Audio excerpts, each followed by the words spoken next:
Hey, welcome to the Healthy Postnatal Body Podcast with your postnatal expert Peter Lap. That, as always, will be me. This is the podcast for the 3rd of April 2022. And I said the date before the music because I finally have this amazing guest on the podcast. I finally have the podcast ready. I had the pleasure, the absolute delight of talking to Kirsten Chick about stress and diet and the effects of both on the human body, and loads of stuff to do with that, and how which food can cause an increase in levels of stress, which food help with stress management, all this other stuff. Kirsten is a nutritional therapist, a public speaker, an educator, a podcast host of not just one but two podcasts. So she means business, right? She knows she's busy, and she's the author of a book called Nutrition Brought to Life, which has a nice little blurb by Hugh Fernley Whittingstall. And, the man is, like I said, is a national treasure. And if he endorses it, it's good enough for me. It's that simple. I don't mind telling you guys, by the way, this is the 6th time I've recorded this intro because my puppies keep bothering me. So no matter what you think of it, this is the one we're sticking to. We're sticking to. This is the one I'm going to stick with.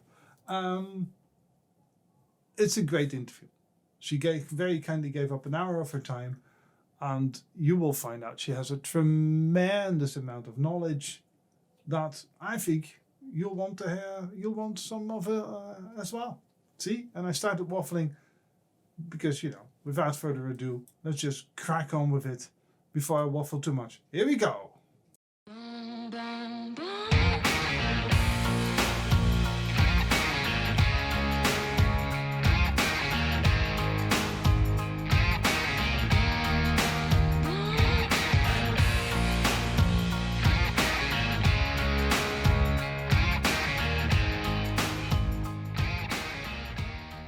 So we all know the effects stress has on the mind, but for some reason we don't necessarily accept the effects stress has on the body. So just to kick us off, can you talk us through the physical effects of stress on the body, if you don't mind?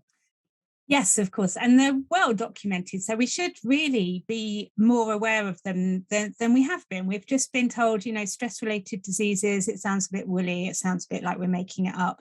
But stress does have an actual physical impact. And we've all experienced it. So those kind of like sensations in the tummy are really common, where people might get butterflies, it might feel like excitement, it might be a nervous tummy. It might be, running to the loo, or it might be the reverse. It might be constipation. So that very real, or heartburn, indigestion. So there's very real impacts on digestion. There's a reason for that. So if, for example, let's take the age-old example of you're walking through the jungle, you come across a saber-toothed tiger, you want to really direct your resources into the most effective places to dealing with the saber-toothed tiger. So digestion, not a priority. So we would literally shut it down. If you've just eaten, you might even kind of throw up, or have to empty out your stomach or your colon either end, so you're free to deal with the thing at hand, whether it's a saber-toothed tiger or whatever it is. Don't think we were alive at the same time as saber-toothed tigers. Yeah, I think we're fine for that. Yeah, but you know what I mean. So yeah, that's a very deliberate effect, and it's similar on cognitive health as well. So the way our brains function. So at that time, we don't need to necessarily be logically thinking things through, or wondering what to have for dinner, or having little internal debates with ourselves, those kinds of things that we do, making up stories, whatever. We need to be focused on that tiger. So we switch from the part of the brain that spends time weighing things up and thinking things through, learning new things, and we switch to the amygdala. The amygdala takes over, which is all about run away from threats, from fear, run towards things that are pleasurable. That's all the amygdala is concerned with. So everything else in the brain gets temporarily blunted. So it might, in the short term, both those things really effective. Another thing, fertility isn't an issue then. So reproductive aspects of the body get downgraded as well. And of course, you get the things like the pumping heart. The energy goes to the muscles that we might need for fighting or running away, and away from any other muscles. Our vision gets really kind of tunneled vision. We want to focus just on the saber-toothed tiger. We don't want to be distracted by anything else. So very tunneled vision. Maybe dry mouth, because our secretions as our digestive system get switched off, various secretions dry up. So that's the dry mouth. So lots of different things, clammy hands, temperature regulation changes, very real and deliberate changes to deal with that threat in that moment. And they're all brilliant changes as long as we bounce back from them as soon as the threat is no longer there. It's when they become long-term adaptations that they can have impacts on our health, our well-being, our day-to-day activity. So I talk a lot about stress resilience. We all get stressed. We all have threats and traumas and stresses and niggles in our daily lives. But how easily can we reset after that and get all of those systems moving? Sure. No, so that sounds brilliant, and indeed, it's all well and good if you indeed have the tiger or something like that chasing you. Then it's awesome to feel that way. And I think we all accept that, indeed, work and life and all that sort of thing comes with a certain level of stress. But of course, we're now discovering, and when I say we, I mean I'm talking about the we as in mankind as a whole, lay people, so to speak. We're now realizing that actually the food we eat causes stress upon the body in a way that, the saber-tooth, the tiger used to, that work kind of does. But it's fine if you say, okay, I need to manage work. But if the food you eat causes stress and causes those effects on the body, it becomes a much, much bigger problem, doesn't it? Yeah, and the two can kind of combine as Yeah. well. So there can be foods that cause a bit of stress, inflammation in our digestive tracts, that maybe actually just cause mild symptoms, or they're a mild problem, but when we're stressed, the problem becomes much worse. And then it becomes an ever-decreasing cycle of the food putting stress on the body, stress making us more sensitive to the food, and so on. So that can be tricky to navigate. And there's a difference between kind of food allergies, where somebody has a specific allergic response to a food, and food sensitivities, which is more what I'm talking about here, although there are crossovers with the two. But with a sensitivity, sometimes it can, there could be a food. I'll give you an example. So I'm sensitive to gluten. I don't have celiac disease, so and I don't have a gluten allergy. But I know that if I eat too much gluten in one sitting, or if I eat gluten every day for a week, my system isn't happy at all. And if I'm stressed, then that will happen much more quickly. But if life's great and I'm really relaxed, maybe I'm on holiday, I seem to be able to get away with eating a bit more gluten, and it's fine because my body can cope with it a bit more. And a lot of that is to do with the particular impact that both stress and, for me, gluten, but food sensitivities generally have on the body, and that's inflammation. So the lower the levels of inflammation, the more we can deal with things. And of course, when I'm relaxed and maybe on holiday, I don't feel like there's, a saber-toothed tiger sitting in the room with me. So my digestive system is going to work much better anyway. I'm going to have more enzymes breaking that food down and other things easing the way. Yeah, and that's interesting because I think a lot of people can relate to that. I have several clients and members of Healthy Postnatal Body that always tell me that when I'm on holiday, I get away with doing things I can't get away with when I'm at home. I sleep better on holiday. Well, that sounds obvious almost, right?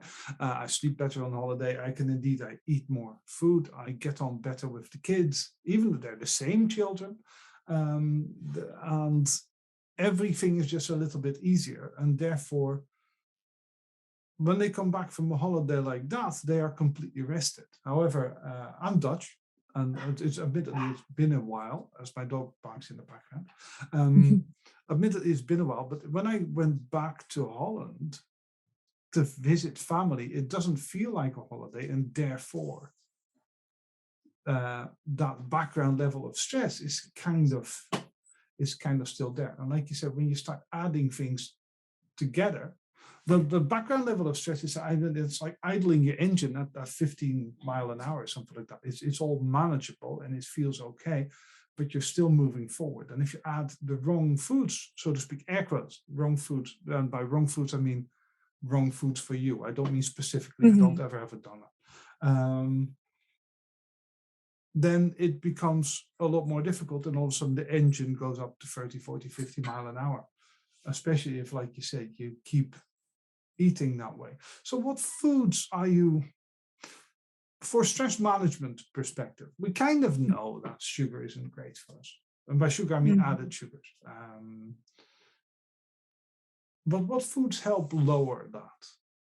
What foods help with the stress resilience? Yeah, and it's really important to focus on that, because if we focus too much on what to avoid and what we're taking out, suddenly everything seems really miserable and punishing and restrictive, and that just adds to the stress, really. So we need to do that a little bit, but we also need to add things in.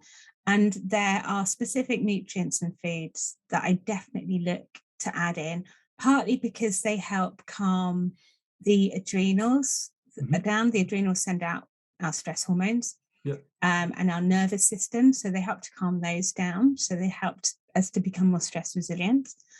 And partly because they can help with things like, I mean, you mentioned sugar. So sugar isn't evil. It's when we're having a lot of sugar or, sugar that's too frequent, and it's so frequent or so much that it's creating a situation approaching insulin resistance, which will then create inflammation. So there are certain nutrients that help to balance blood sugar, help to support insulin pathways. So I'm going to add those nutrients into the mix as well. And if we're doing that, also, if our blood sugar is balanced, we don't get mood swings. So again, we're a little bit more stress resilient.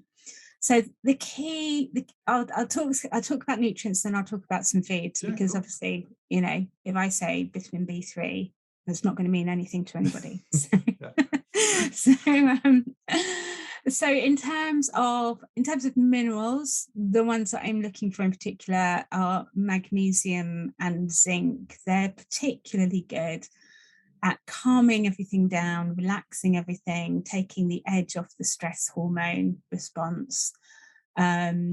Also really good for, magnesium has been shown to be good for calming anxiety and panic attacks and depression and all sorts of things in certain situations if they're there because of magnesium deficiency. Now, both those things, magnesium and zinc, you can get in nuts and seeds. Magnesium also green leafy vegetables. Zinc also in things like chickpeas, and also chicken and lamb and beef. The problem with both of those is there's not so much in the soil anymore. The soil is quite deficient. And also when we're stressed, we lose a lot of magnesium. we wee it out. So sometimes it's necessary, well, often actually I find it's necessary to add in magnesium supplements. But that can be done in a number of ways, because some of the cheaper ones, like magnesium oxide, they're just laxatives, they'll irritate the gut. Not really the most helpful. There are gentler, more effective forms of magnesium to take, but if somebody's really not great, if it's really affecting their digestion, then Epsom salt baths are fantastic, and other kinds of magnesium baths. And the magnesium comes in through the skin. So there are some really lovely kind of, having a bath in itself is quite relaxing. If you're water conscious, a foot bath. So just a handful of Epsom salts or magnesium salts in a foot bath. really soothing, really relaxing, makes you stop for 20 minutes. We're not very good at that, are we? Yeah, no, that's funny enough. I was talking with one of my clients about exactly that this morning, but we were talking about face masks. And I know I'm a middle-aged white guy, and therefore I don't use them, right? Because I'm not that generation that we don't do skincare, right? Nivea aftershave, that's as sensitive as I get, so to speak. But one of my friends is 8-9 years younger than I am, and therefore he's very millennial and he's much more into that stuff. And he always says to me, he has a better job than I do, so to speak, because he works 60, 70, 80, 90 hours a week. And he says his 15 minutes a day, so to speak, is putting a face mask on. Because Lovely. not because necessarily because it does wonders for his skin.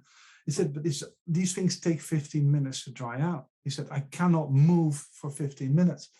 So he's putting like a mud pack on. Yeah, something like that. And he's, so it's like he said, it's not so much the nutrients, it doesn't mind what it is. It's just as a guy in his position, so to speak, and I feel the same. I struggle when you say sit in the bath for 15, 20 minutes. I can't.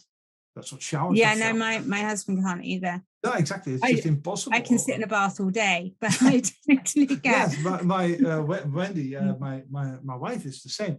Unless you give me like a rubber ducky or a submarine to play with, I cannot. I can't switch off for that long. It just does not happen. Yeah. Which is why I have dogs, right? So I take my dogs for a walk, and that does the same thing for me. But it's because we were discussing this morning about the effects of, do the nutrients in the bath matter more? In this case, the bath, because you mentioned the bath. Does it matter more, or is it more the benefit of just switching off for 20 minutes? And it's a potato sort of situation. I think they're both probably useful, but it's the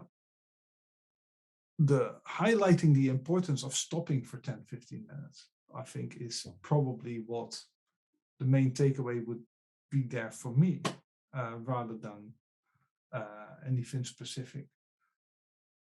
Yeah, totally agree with you. None of us really stop enough. And I try, I'm in consultations all day, or I teach all day. And especially when I'm on consultations or I'm having research on an admin day, it's very easy for me to just be at the computer screen, and I have to force myself to take screen breaks. And I give this advice to people. This is one of my ways of actually doing things, is I give other people advice and then I feel I have to do it. So one of my tips is to just in screen breaks either do some gentle exercises, like I might do some squats or some lunges or some press ups against the wall, or I might just open the window and stick my head out for 10 minutes and just look at the horizon or feel the wind on my face. So it doesn't have to be an active thing, but it's whatever I feel I need at that moment. If I feel I need to move, if everything's stagnating, I can just take that 10 minutes to do some movement. You can even just switch on the radio and dance around the kitchen. If I feel like I need headspace or some kind of space, I can just stare out the window. But I have to actively do that and not just carry on working. Yes, and that's interesting, because that reminded me of something. Because I used to have a proper job before all this, right? I used to be a project manager in telecoms and all this sort of stuff. And I did the typical project manager thing. I had my lunch whilst I worked. For that is the way of the world, and you get judged if you don't. If you make a certain amount of money, then it's, oh, you better be behind that screen for the 10, 12 hours a day that we expect you to sit there. And it makes you a very unhappy individual, from my personal experience. But I'm guessing, right, that it almost doesn't really matter what you eat. If you put yourself in a stressful situation, you can have the healthiest salad in the world, but if you're still focused on, I need to get this done, like you said, if you're stressed, you pee out the magnesium and all that sort of stuff. So the healthy salad you won't even digest it. Yeah. So the healthy salad becomes a lot less healthy if you have it whilst you're still working, I take it. Absolutely. Yeah. So this is, you said before you haven't read my book. I don't believe you because I write. Or we're on the same wavelength anyway, because I write about this a lot. Right. But yeah, I talk a lot about mindful eating. So Mm-hmm. because it triggers, you're absolutely right. You can, if you're sat there eating the salad at your desk and you're not paying any attention to it all, it's going to hit your stomach. Your stomach's going to not know what's really hit it and not be ready for it. Your digestive system's not going to be switched on. You probably get a bit of indigestion at best. You probably won't absorb the nutrients as well as you might. If that food is going to upset your digestion in any way, it's certainly going to do it then. However, if you just spend a few seconds even just thinking about what you're eating and looking at it, smelling it, paying attention when you're eating it, how does it taste? How does it feel? What are the textures like? Mm-hmm. Applying mindfulness to eating does a number of things. So firstly, it switches on your digestive system. Your brain gets all of these signals and says, right, there's food here. We better turn the digestion on. Mm-hmm. And also because it's a mindfulness practice, whenever we bring our attention to our senses, our nervous system gets a signal to calm down any stress in the body. And because we're calming down stress, again, that enables us to switch the digestive system on. And it also means we get to actually enjoy our food. And I'm old-fashioned. I think we should get pleasure from our food. I think it should be something that kind of adds joy to our life. So that's really important. But we often don't have time for it. It may be because we're working. It may be because we like to be sociable and we're sitting around a table of family. So I often suggest just 3 mouthfuls of mindfulness at the beginning of the meal, just to trigger those processes, and then to just get on with whatever, and maybe check back in every now and again, every kind of dozen mouthfuls, check back in and do another mindful one. Oh, that's a really interesting one, because that just highlighted to me. I'm Dutch, and like everyone in Holland, I'm an atheist. That is just the way. That is just the way of the world. We're not a particularly religious sort of thing. However, when you say 3 mouthfuls or a bit of mindfulness, a bit of slowing down, most cultures, they have their little prayer before dinner, and I only know that from American television, to be fair. But that is the, thanks for the meal we're about to receive and all that sort of stuff. I've watched enough Malcolm in the Middle to be able to quote it. That is kind of what you're talking about, isn't it? It's just sitting down, taking a minute or two, slowing down, and then I am going to eat. I'm going to prepare for a meal now. Just tell my brain, indeed, because I know some people will be listening to this and they're going, this all sounds a bit woolly. Turning your digestive system on, that is not a thing. Your digestive system always works. Yeah, right? No, it is actually a thing. Yeah, there's a technical. Yeah, no, not to you. So those people out there, there's a technical name for it that you can read in any anatomy and physiology book. It's called the cephalic phase of digestion. So that's CEPHALIC. And cephalic means to do with the mind. So it's using the mind to switch on digestion. So yeah, any cynics out there? Yeah, well, because there's always, because I always get the emails. I always get, wow, but that's not how this. And like funny enough, most people that are cynics about this stuff are people that really are strong believers in the mind-muscle connection that I talk about every now and again. Bodybuilders use it a lot. When you do a bicep curl, you think about your bicep as you're doing the curl. You get better responses. Everybody just accepts that this is the way it is. With superficial muscles, I think we are very keen. Then, when I say we, I mainly talk about people in the UK and the US, because other cultures will immediately. I usually get emails from Hong Kong and all that. Then, oh, Pete, that's just not how that works at all. But we view any internal muscle, so to speak, and by that I mean digestive system, I mean our cardiovascular system, things that work automatically without us having to think about it. We kind of see that as background sort of stuff, as in that does its thing anyways. But what you're saying, that if you slow down, it'll help digestion.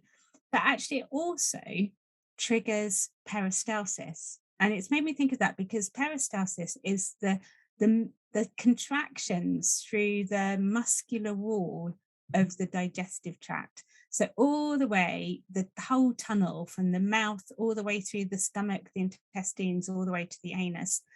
It's surrounded by a layer of muscle that keeps contracting to move food through, keep food moving through. A bit like a snake kind of eating something. And peristalsis is triggered by chewing. So I give this advice to people with constipation a lot. Just chew your food more. And it helps that movement. So it's good to think about it as an inner muscle, because a huge aspect of our digestive tract is muscular. I like that. Because that's funny, because the way we think about chewing our food is indeed, it slows you down. Right, this is all. If you want to lose weight, the first thing, who is that hypnotist again? The I Can Make You Thin guy. Oh, Terence McKenna. Is it him? Paul McKenna, I think. Paul McKenna. Paul McKenna. That's the one. My McKenna's middle. Yes. I was thinking Paul O'Grady, and I thought to myself, I can't throw Paul O'Grady under the bus. He's the Battersea Dogs home guy. He was always, I can make you quit smoking. I can make you fit. And in his book, which I had to sit through. It's a terrible read. Anybody listening, don't buy the book. It's atrocious. It is chew your food 25 times. Is always what he says. But the reason he says it is not for the reason you said it. Is because if you put crisps in your mouth and you chew them 25 times, you'll be put off crisps for at least the rest of the day, because all you're left with is salt and oil, and it's not a particularly pleasant experience chewing a crisp 25 times. Whereas what you're talking about is chewing your food properly, which is indeed what I was always told when I was younger. Chew your food properly, because otherwise it gets stuck in the stomach, is what my dad always used to say. But it is, indeed, to help with digestion, to slow things down, and to help your body move things along. So it's a completely different approach that you're talking about, even though you're saying the same thing. And you will taste it more as well. I mean, maybe not, if you've got something nice, not crisps that will just turn to horrible mush in your mouth after a while. But if you're eating something really nice and tasty, and you actually spend a few seconds actually tasting it and really focusing on how nice it tastes, you're going to get more pleasure from that meal. But also your brain will register that you've actually eaten it, and you'll feel satisfied by your meal more quickly.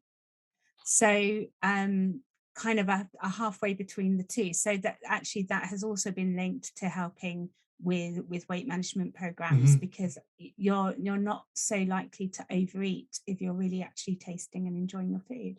Yes, exactly. Because I remember I dated a girl. It's a long time ago, because I've been married a long time.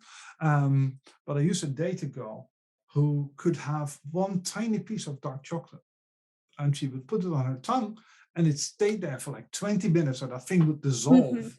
And she'd be so delighted. And everybody always said, I don't understand how you can have one tiny bit. And she always said, I don't need to have a bar.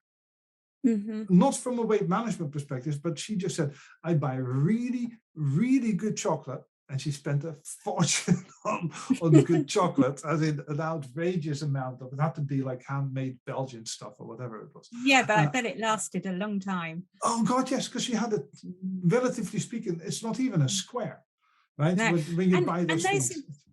Those intense flavors as well, they make us feel satisfied more quickly too.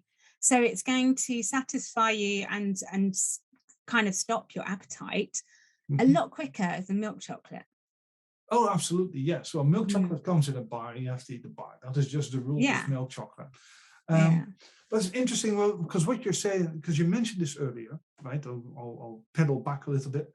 When you say we don't necessarily have a lot of time to slow down and eat, or at least we think we don't. But it's it's something that I used to hammer on a lot. It's the food industry, and by the food, I mean the people selling us food. They are kind of the only industry that tells us that we don't have time for food. Right? Yeah. It is the most important thing. I always think it's the most important decision we make every day is what we have, what we put in our body. And I don't mean that from a should we have beef or chicken tonight? I mean with a for health purposes, what should I have for dinner today? It's the biggest decision we make, bigger than exercise. I'll tell everybody this. But the food industry is very keen on telling us, yeah, you don't have time to think about food. Even Mindful Chef, which is one of those for American listeners out there, they send food boxes to your house and you cook. Even they are very keen on that. Now you don't have time to do this, to figure this out yourself. But that is kind of completely the wrong approach to take, isn't it? It's the take 20 minutes. And I'm not talking meal planning. I'm just talking about being aware of what you're eating and how your body's responding to it and all that sort of stuff. Yeah. And the amount of people I speak to who they just want to be able to go into a supermarket and trust that what they're being sold is good for them and providing all of their nutritional needs. They don't want to have to read the labels to check. Yeah. They don't want to have to think about it any further than that, because we do, we have a lot of responsibilities in life. Communities have been broken up over time. We all live a million miles away from our families and so on. We don't have those kind of like small village. Well, some people do, but a lot of people don't. So instead of, when the roof leaks, instead of the whole community coming together to fix it, we have to kind of remortgage, and it's all on an individual shoulder. So there's a lot that we have to think about as an individual all of the time. So a lot of people just don't want to have to think about that. But you're right, it's one of the most important things. And if we can simplify it, we can make that process really, really simple. And the more we do something as well, the more something becomes a habit, we actually use a part of the brain that takes less energy. So it's much easier to do that. It's much easier to just throw together a simple meal from scratch than it is to think about what processed foods to go down to the shop to buy. Well, that's the thing, isn't it? If you think about your health from a holistic point of view, and you think of cooking and shopping and all that sort of stuff as one thing, yes, okay, you might have to learn a recipe here or there, but once you got the recipe down, or kind of, then you're kind of fine. It's a lot quicker for me to run through the fruit veg aisle, the deli section, and the butcher section, and then get out of the supermarket than it is standing in the ready meal section thinking about, am I buying the Tesco lasagna? Am I buying the Tesco finest lasagna? Am I buying the other, what's the more Charlie expensive Bigham's one? That's the one, Charlie Bigham. Yeah. That's the one I thought about, because he charges £8 for a lasagna. So that must be good lasagna. And it's not, but and that actually takes me a lot longer than just buying, I know, some mince and some tomato sauce and some pasta sheets and all that sort of thing does. Once I figured out how to actually make a lasagna from scratch, scratch, and it's significantly cheaper. So what is with regards to what you're eating and all that sort of stuff? Am I right in saying, because I've told several people this, and I may well be wrong, but I have you on, so I might as well ask. When you have a steak and spinach with chips, is that fundamentally different from steak and spinach with, I don't know, a salad on the side? As in, do the chips have an effect on the body that has any sort of meaningful impact with regards to digestion, with regards to absorbing nutrients, with regards to stress and all that sort of stuff? Yeah, you're going to get my favorite answer here. It depends. Yeah, there's no kind of like simple answer to that, but I guess for some people, some people aren't great at eating high protein with high carb together. So it might give them a bit of indigestion. Right. So there's whole kind of eating strategies around food combining, for example, where you keep high proteins like meat and carbohydrates separate. Not everyone needs to do that, but some people find that really helpful.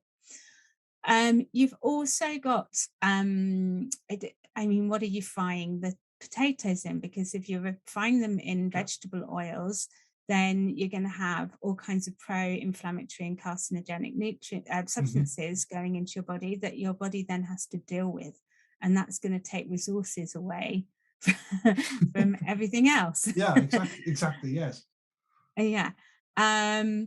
If you are somebody who has certain digestive issues, so some people with irritable bowel syndrome, for example, some people with other digestive issues, having lots of vegetables and salad may be way too much for your gut. And that may cause problems. So for those people, having more carbohydrate and fewer vegetables might actually be a better option for them. So it's all very individual, and it's really, I encourage people to feel their way through nutrition a lot. So it's good to kind of understand what we know so far with science, which changes all of the time because bodies are really complex and we don't fully understand them yet. But to apply that information individually, to tailor it to ourselves by kind of trusting our bodies and trusting the feelings that our bodies are giving us. Yeah, so do you tell your clients, and I take it you do Zoom consultations and all that sort of stuff, right? Just for anybody listening to this. All over the world. Yeah, exactly, because a lot of people listen to this and I think, yeah, but I don't stay in, is it Brighton, neck of the woods? Just outside of Brighton. Yeah, but now I have people in America, people in Europe. Yeah, so they might well. So do you advocate them having like a food journal? I'm not talking MyFitnessPal. I'm not tracking calories necessarily, but a food journal for feelings of mental well-being and physical well-being after eating things. Yeah, I frequently do. If I think it's going to be useful for people. Some people find that process really quite stressful, actually. So in that situation, I wouldn't. Especially people that have, any kind of I suppose you'd call it eating distress, eating disorders. Disordered eating and all that sort of. Yeah, that kind of thing. I wouldn't. I probably wouldn't do that. And a lot of people who haven't been kind of formally diagnosed with disordered eating are somewhere along, heading towards that or floating around there, would just find it too stressful to do that. But for some people, it's really useful and it's quite an eye-opener for them. Because again, we're not always completely present with what we're eating and how we're eating it. So actually it can be quite a surprise sometimes to write down exactly what we are eating and when, and what an impact that might be having. So yeah, it can be really useful. And if we're looking for things like food sensitivities and that kind of thing, then it can be really helpful as well, because often the sensation or the symptom arising from that isn't immediate. It might be a couple of hours later or even the next day. So a food diary will really help to see patterns with that, rather than just saying, well, I ate bread this morning and it was fine. Yes, because that's exactly it. I mean, I am fine with, it took me a while to figure out that I am fine with certain types of bread, so to speak, but certain rolls, and I won't name the supermarket that I would buy them from, certain types of white rolls I just can't eat. Because every single time I have the same reaction. And I couldn't for the life of me figure out what was causing that, because it wasn't immediate. It wasn't like I had this, I now have heartburn. It was just, I feel crap the following morning, but I didn't do anything classically wrong, as in I don't drink all that much. It was hardly ever me being hungover. It wasn't me having like a food hangover in the classic, I had a Domino's, right? If you haven't, hardly anyone feels better after having eaten a large Domino's pizza. Let's just throw that out there. That is just the way it is. It's fine to have one, but you pay the price. And you just decide whether that's worth it or not. But I could have I could have a bacon roll from a certain supermarket, and just the following day I feel terrible. And yet, if I bought a similar roll from another supermarket, it'd be completely fine. It just turns out I can't pop into that supermarket to buy a roll anymore. The only way I could figure that out for myself was writing down, just for a week or so, just what I had, not to keep track of all the food I had in the, like I said, the MyFitnessPal of weight loss or weight management sort of way, as in, oh, look at your plate, it's disgraceful, but more in a, why do I feel the way I feel sort of way? And what effect do things have on my body? I had one client who just had to look at an apple and she started to bloat. But it's in the same way that you're saying people with IBS and salads, if they start to up their fiber intake to like to a rather drastic level, that can cause some real difficulties. But if you don't know that, it's the salad causing you trouble. It's a difficult conversation to have with people. If the thing that we've always been told, or my generation's always been told, salads are healthy, burgers are bad. Right? And if you then go, I have a bit of IBS, salads are bad for me. No, they can't be, because salads are good for everybody. Yeah, it can be really difficult. Sometimes it's a relief for people because they've just been forcing it, thinking, well, it can't be this. And when I actually say, actually, it may be that, it's a real relief. They can stop forcing something down that they weren't enjoying and didn't want anyway. Yeah, and especially it's with regards to diagnoses. I was talking to someone 2-3 weeks ago. I did a podcast interview on neurodivergence, autism, ADHD, and all that sort of stuff. And what that lady was saying, I think her name was Catherine. I'm terrible with names. I'm sorry. I'm 150 odd episodes. I can't remember all this stuff. But like she was saying, it's just a diagnosis. It's just information. Yes. There's nothing good or bad. It is just information. And then just deal with the information you have. So if you feel terrible and someone after eating something, it doesn't mean that the food is bad. It doesn't mean that the food is good. It just means that you have something to be aware of. What you do with that information is all down to you. Yeah, absolutely. And that takes the judgment out of it as well. I try and banish the words good and bad because, when we're describing food as good and bad, actually, we're not really. We're judging ourselves. Because you immediately go, I have been bad for having had a Krispy Kreme donut. And the problem is, of course, with a lot of that stuff, a lot of the bad foods, air quotes for us, they're the hyperpalatable foods, right? They're foods that are designed for you to want as often as possible, to hit every single pleasure center in the brain. I mean, they're all amazing. Let's be honest. I mean, a Pringle is an amazing thing. A Pringle is just phenomenal. It's a feat of engineering. That's exactly what it is. It's not food, but it's a feat of engineering. It is epically good. And this is why when I always tell people this, I can't have them in my house, right? I am not, I don't have the willpower to have a can of Pringles in my house and not munch my way through those things, which is why I buy either a small can of Pringles. I tend to like the paprika ones. I eat 5, I throw the rest out. Because I want 5 Pringles. And they don't sell them in packs of 5. They just don't. And I know that if I have them in the back of a cupboard, I mean, that works with children, but that doesn't work with me because I bought the things. And I know I put them in the back of the cupboard. I'm not hiding food around my house. I just make a conscious decision to pay £1 for 5 Pringles. Not because I feel bad after, as in I feel like I'm a bad person for having finished the tin of Pringles, or a can, or whatever you call them, but just because they have been made in such a way that it's not even willpower anymore. Is it? No, they're really feeding into your brain's addictive pathways. Yeah, in exactly. every sense. It's exactly the same chemicals, exactly the same processes. Yeah. Exactly. And because they are not necessarily nutritionally beneficial, they can be emotionally beneficial because someone's going to write in and go, but I feel better having it. I get it. I'm not saying, I'm just talking the nutritional element from it is I just choose to have 5 or 6. And that's when I get rid of the rest.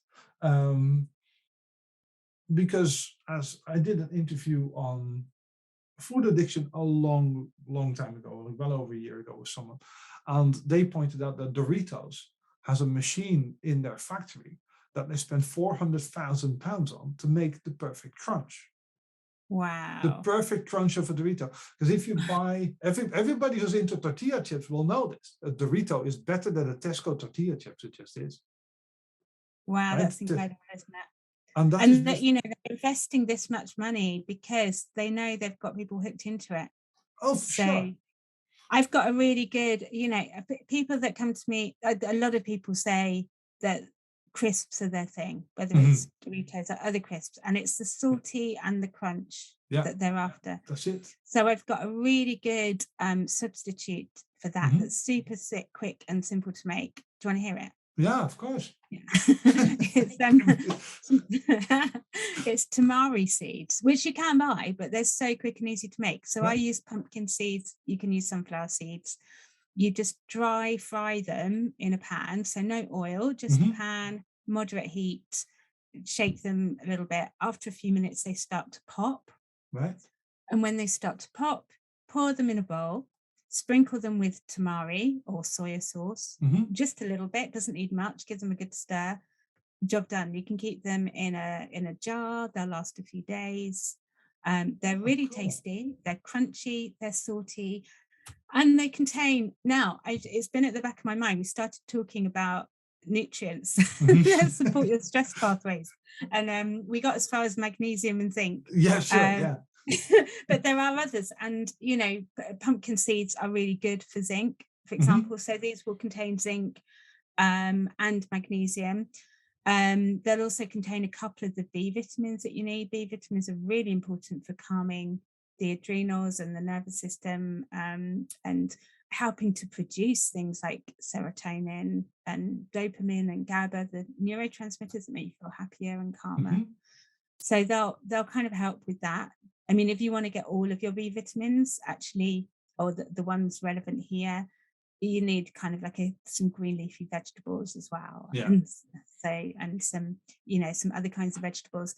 And actually B3 and B12, this is, I always find quite an interesting one. These things come up quite a lot. Vitamins B3 and B12 come up a lot for stress, for liver detoxification enzymes, for hormonal balance as well, for lots of other processes.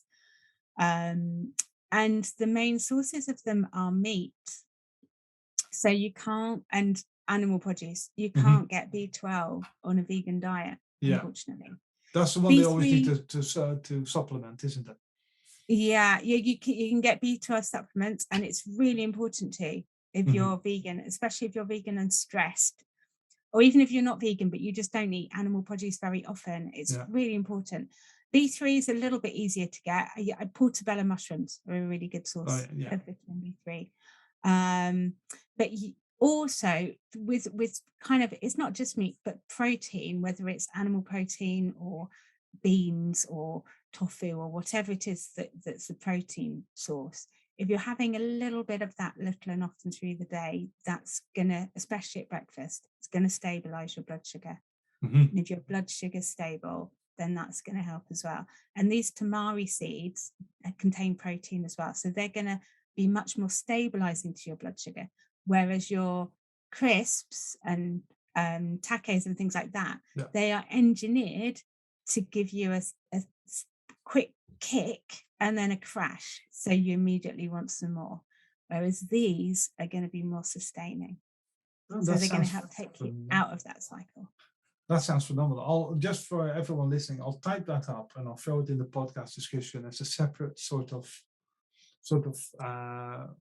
recipe sort of thing, because that sounds just a ticket. And before anybody intuitive eating dietitians wise are listening to this and they send me an email saying, yeah, but it's not a real crisp, I don't care. I don't need to hear it. I know that 5 Pringles is fine. it's great to have a substitute, an alternative when you don't want to go out and spend £2.50 on 5 Pringles. You can have something that is actually absolutely. And intuitive eating something different anyway. It's it's really where people really need to focus most of all on taking the judgment out before anything else. And that is crucial for all of us, to take the judgment out. But for some people it just needs to be a really massive focus. Oh yeah, absolutely. I don't mind intuitive eating dietitians at all. I support the idea behind intuitive eating, because it's kind of what we're talking about. If it genuinely feels good and healthy for you, knock yourself out. Pringles don't tend to fall into that category, other than for emotional, maybe it feels nice and it hits the spot in the moment. But I tend to get a lot of emails every now and again from people saying, if you look for any alternative to Pringles, you are by definition doing it wrong. And I think that's not necessarily correct. I think it's good to have options, actually. Yeah, exactly. Yes. It's good to have options, and some of them food related and some of them not food related as well. So if I fancy a snack, sometimes I'll just go and have the snack. Sometimes I'll have a good think about, well, actually, why do I want a snack? Is it because I'm actually hungry? Is it because I'm bored? Is it because I want something to give me some emotional support? What is it? And if I manage to get an answer to that, then I might have a range of options there, which could include the snack. It could include a different snack. It could include, listening to some music, or having a dance around my kitchen, or listening to a podcast, something else. I've got options there. And then, as long as we don't judge the options, so I might carry on having the snack over and over again. That's fine. But I think it just, to open it up and have choice is a really important thing. Yeah, no, exactly. That's exactly where I come in. I'm saying I just don't want Pringles to be my only choice. I like the idea of the seeds. So with regards to your book, of course, it would be a disgrace not to mention it, Nutrition Brought to Life. Is this the sort of thing we'll find in there? Yeah, everything we've been talking about today, and the whole approach I wanted. So it's a thorough book. It covers a lot. It covers a lot of aspects of nutrition. It's called Nutrition Brought to Life because that's a lot of the feedback I've had over the last 20 years from people is that when I talk about nutrition, I really bring it to life. When I talk about science, I bring it to life. I make it colourful. I describe things in ways that people go, oh, right, I understand that now. So I try to get that as much into the book as possible. So it's really describing things in ways where people find accessible and can engage with. But at the same time, there's this continuing theme of actually, this is about nourishing ourselves. This isn't just scientific information for the sake of it. Food is there to nourish us, and it's about our relationship with food. So at the end of every chapter, there's, whether it's a chapter on proteins or a chapter on inflammation or a chapter on the microbiome. I think actually there were 2 or 3 chapters on the microbiome, so the gut and other microbes. There's 2 or 3 chapters on stress and the adrenals, hormones, liver, whatever the chapter is, there's a section at the end which invites you to reflect, to try a couple of things, whether it might be a couple of different ways of doing things or a couple of new recipes. There's 50 recipes at the back, really simple, easy, but delicious recipes at the back. So that you can really engage with the book and tailor it. In fact, there's even a chapter at the end that helps you put the information together to tailor your own program. Cool. So some people just use it as a recipe book, actually. And ignore That's how it always goes. Skip through all the sciencey nonsense and just go. Which is absolutely fine. Yeah. And they might dip into that. Some people use it as a nutrition book and then maybe dip into the recipes. I've got a lot of nutrition students that find it really helpful too. But also, friends, family, other people, people that aren't kind of, I suppose, nutrition lay people that have found it really useful. It's just gone into second edition, which I'm really happy about. Yeah, that's awesome, because I know a lot of people write books and they don't ever sell more than 10, and they have a garage full of books. Yeah, and it's difficult to sell books, you know. I mean, Hard, yeah. most publishers now don't do your marketing for you. No, it's true. No, that's very, Yeah. very true. Or even if they do, they don't necessarily know what they're selling. And this is not knocking the publishers. It's difficult to have specialist knowledge on all that sort of stuff. Exactly. My publishers are wonderful. They're really amazing in lots of different ways, but they're very small. So I thought that was the reason. But no, I've since met people that are published with Penguin saying, "Oh no, I do all of my own publicity."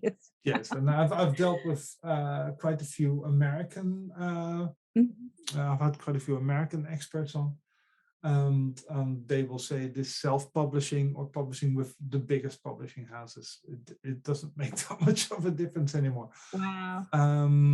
Don't get me wrong. I mean, percentage-wise, it does. It costs a lot of money to be, and there are benefits to it, but it's still hard work.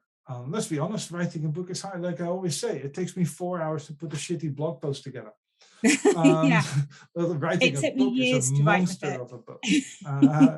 Especially if, like yourself, you're writing not just to people that want the science, but you're also not just writing to people that just want some recipes that could have bought, like, I know, Jamie Oliver's or Joe Wicks's Lean in 15 sort of.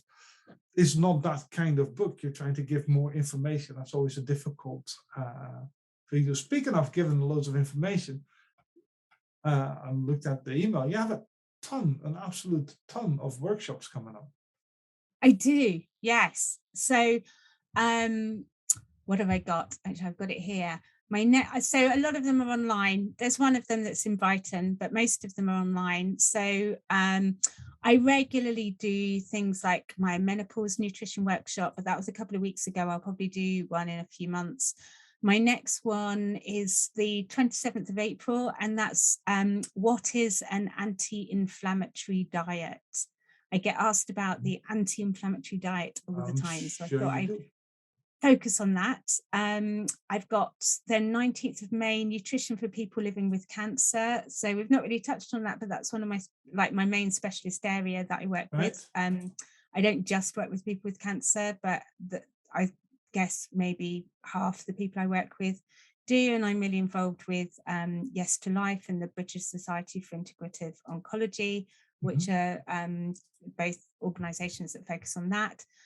Then my next online workshop after that is Thursday, the 9th of June, and that's the secret to healthy snacking. So that's that's the one. That's the one. Yeah, that's what we've been talking about today. So if you go to eventbrite.co.uk and tick the little box at the top for online workshops and just put my name in, Kirsten Chick as in the baby bird, they'll all come up. Whatever I'm doing next. I'll obviously link to, I've got 3 here, and if you send me the one in June, the snacking one, then I'll link to that one as well, because it'd be a shame to miss that one. The anti-inflammatory diet one, I think that's a no-brainer. That's going to be a sellout, right? Because that is, everybody's into that now. And I'm told we need to do more than just eat a couple of berries.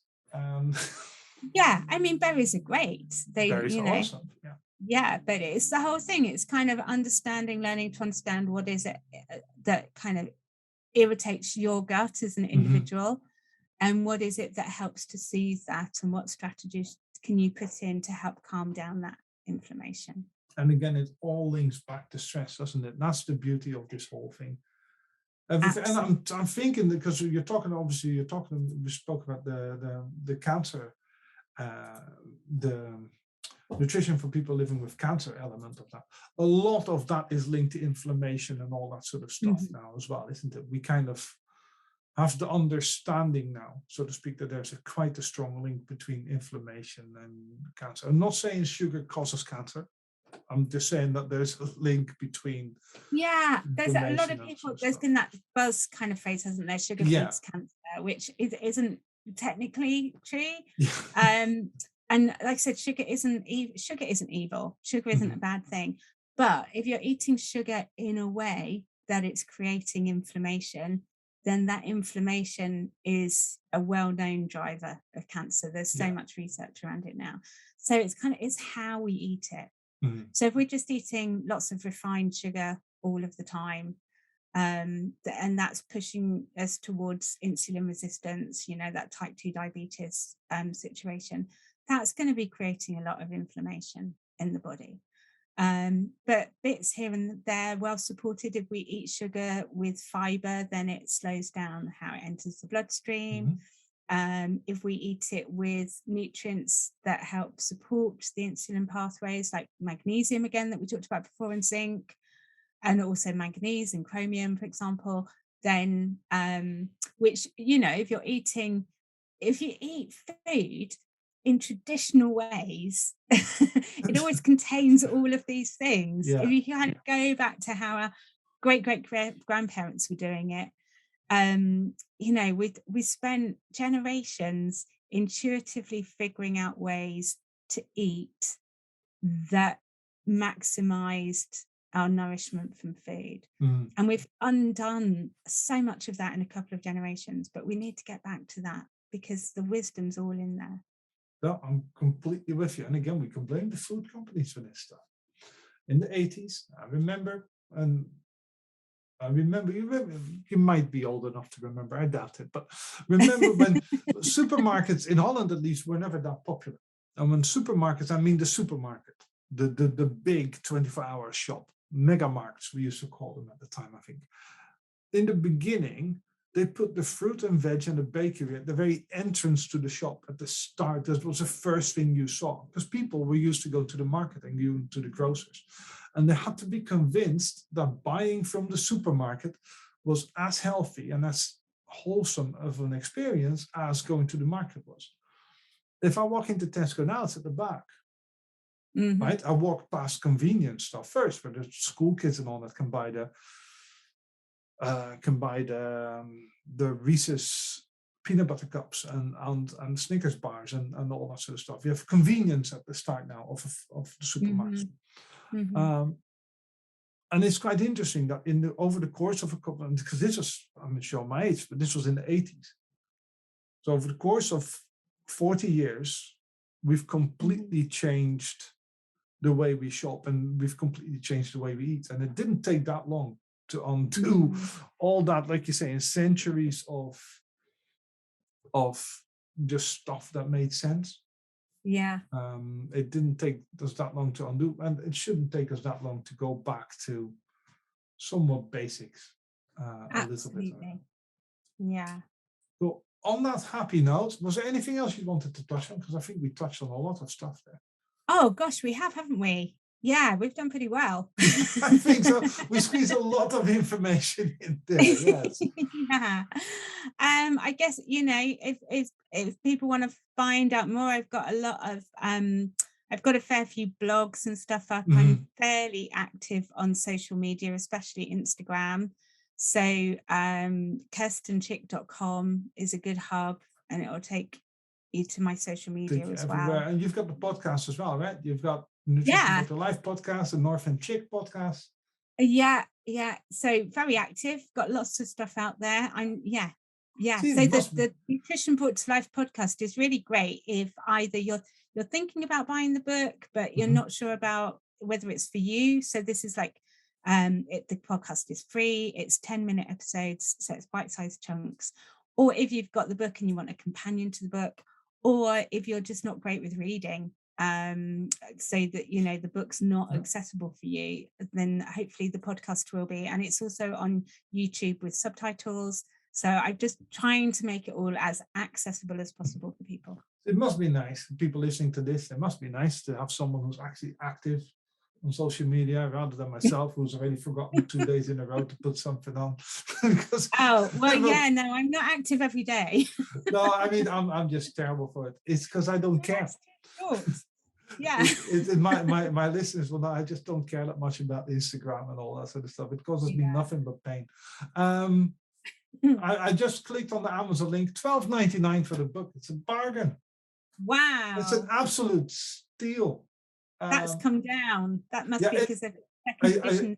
I think I get a 35. It says here 35% discount. It's I think the well worth. RRP is £20. Yeah, 20 quid, which is, I mean, that is pennies. So instead of buying it's a hardback, and it's beautiful. It's so beautiful. The design of it is stunning. Even if you just want a coffee table book, it looks because I'm clicking on some pictures. It genuinely looks the part. And like I said before we started, if Hugh Fearnley Whittingstall is on board, then I'm on board. It's that simple. Because at the end of the day, he is a national treasure, that man. Oh, he's lovely. Yeah, it's really good of him to say nice things. Cool. So on that happy note, well, I think we can always end with a compliment for Hugh Fearnley Whittingstall. I can press stop record here. And indeed, I press stop record. Right? Thanks very much to Kirsten for giving up an hour and a bit of her time. It is so much appreciated when I have this level of expert guests on. I mean, I love talking to people that really know their stuff. So the book is called Nutrition Brought to Life. I'll link to it in the podcast description. You can obviously find it on Amazon. You can also find it, if you hate Bezos almost as much as I do, you can go to Waterstones as well. I've put the link to the Waterstones website in there as well, where you can buy the book. The Nutrition Brought to Life podcast, I've linked to that. Of course, Kirsten is on Instagram and YouTube with a wonderful channel on YouTube. And she's on Facebook, and you hear Kitty gnawing on stuff in the background, because, that is my life these days.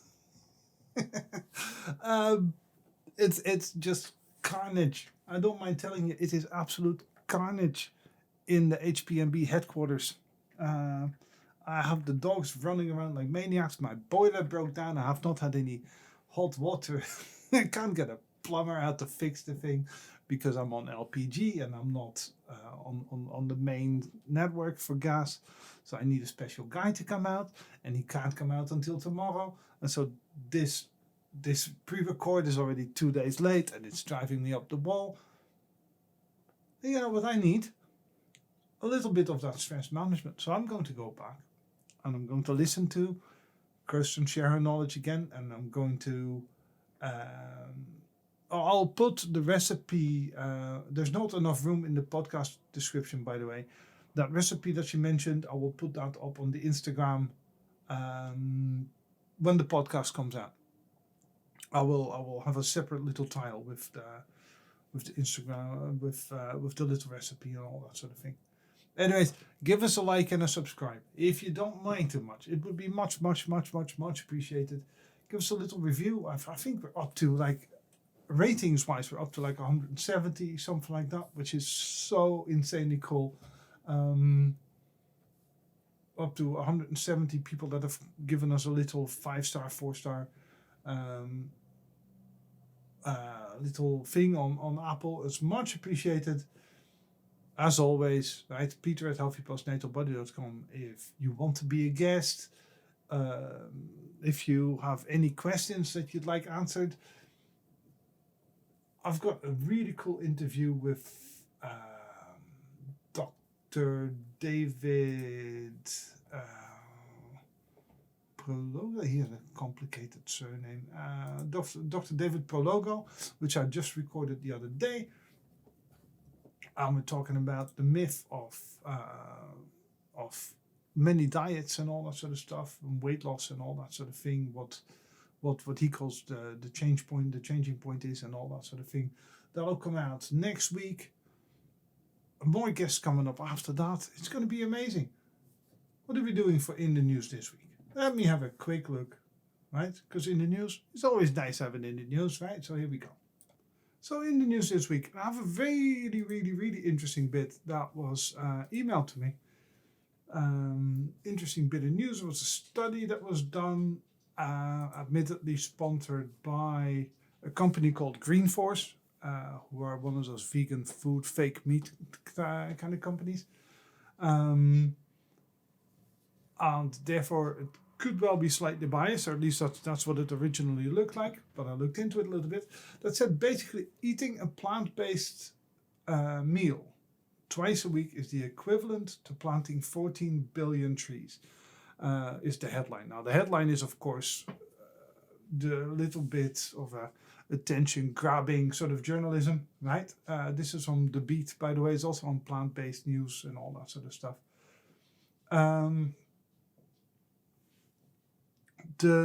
So I thought 14 billion, that's an awful lot. And you read the thing, and it says going meat-free 2 days a week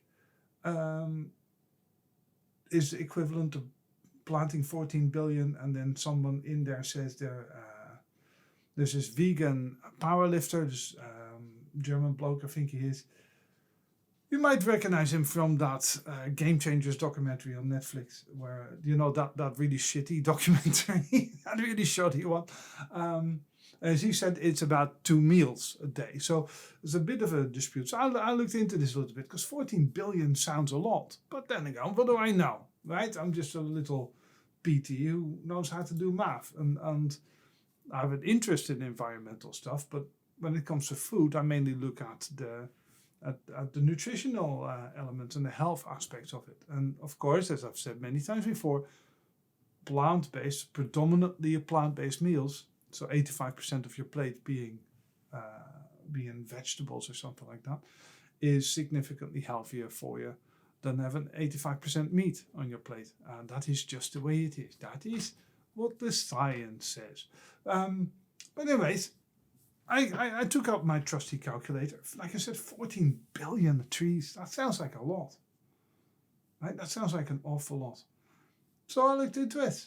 And I had a look at this. Like I said, this was every adult in the UK, or every person in the UK. I just went with person. Every person in the UK, so 62 million people going meat-free for 2 meals per week, and the effects that had. And now, we'll go by beef, for instance. And apparently a kilo of beef to produce that is 70 kilos. So 1 kilo of beef takes 70 kilos of carbon, produces 70 kilos of carbon emissions, which is, quite a lot. I didn't know. Right? A lot of this was news. It was news to me. So then I looked up carbon offset per tree and all that sort of stuff. And apparently a typical tree can absorb around 21 kilos of carbon dioxide per year. So one tree, does about 300 grams worth of beef, which is about a meal. But that's per year. Right? So that is quite something. Now, how do we get to that 14 billion then? Well, first of all, we have to divide the 14 billion, in my opinion. This is how I did it. 14 billion, you have to divide it by 62 million, which is about 225. Don't worry, I've done the math for you. So that's 225. 14 billion divided by 62 million. That's 225, and that's per year.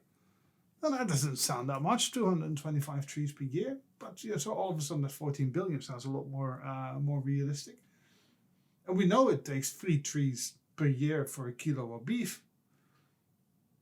So all of a sudden that sounds reasonable, right? That sounds, it sounds genuinely achievable. That 14 billion is all of a sudden not a crazy number,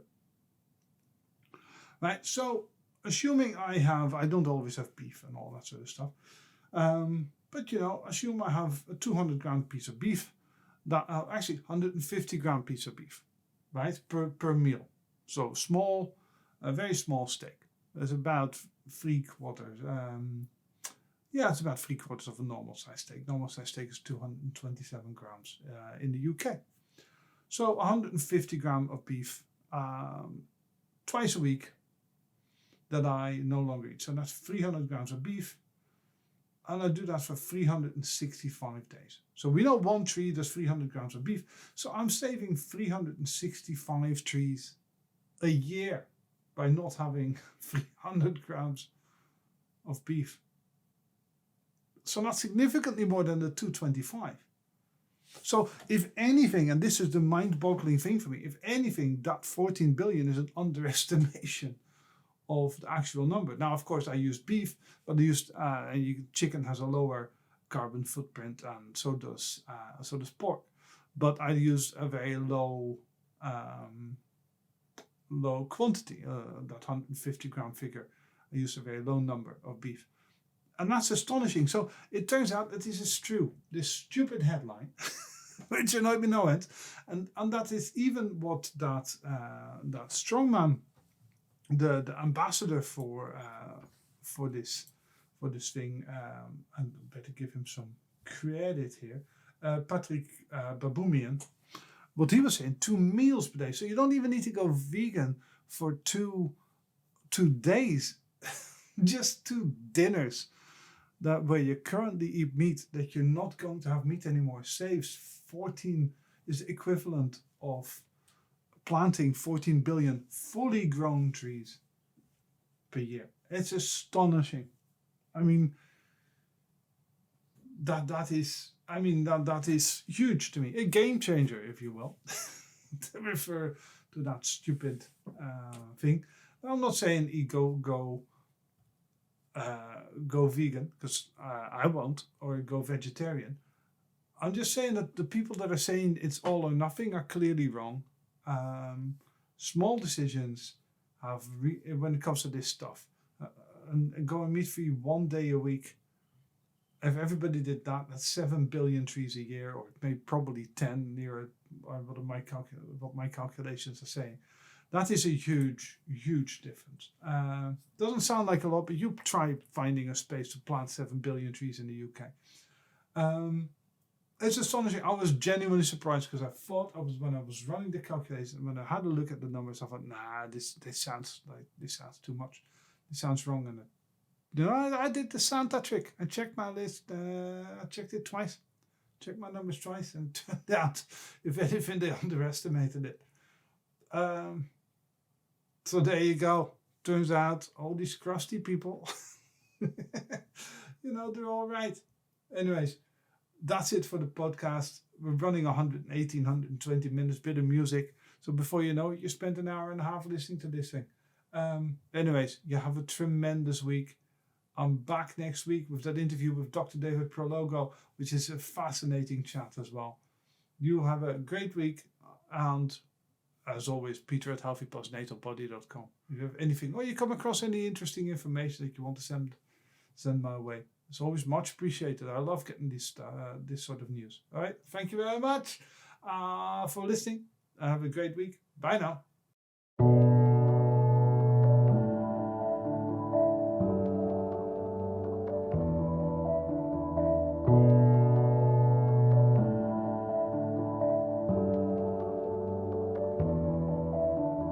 You've got nothing left to do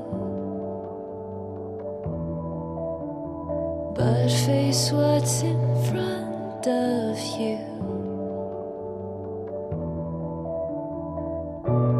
Loud as thunder,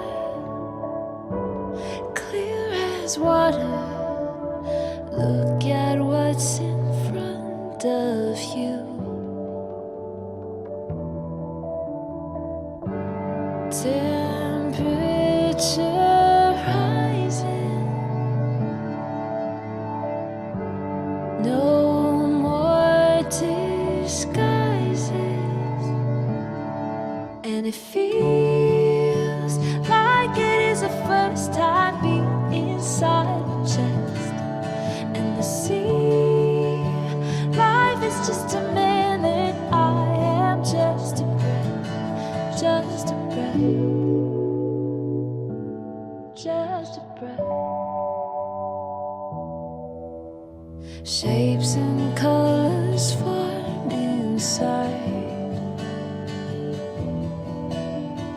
out from what was black and white.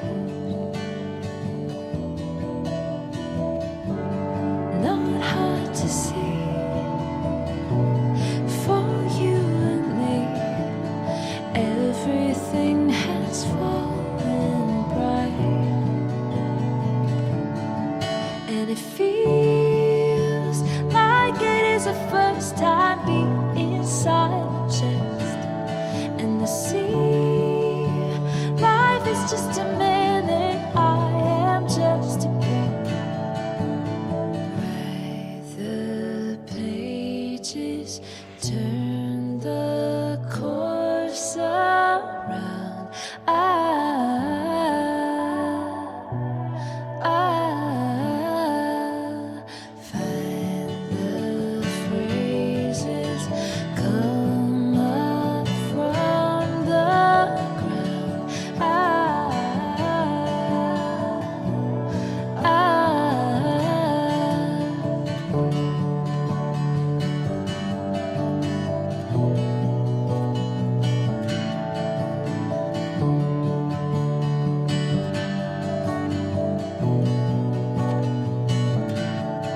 and it feels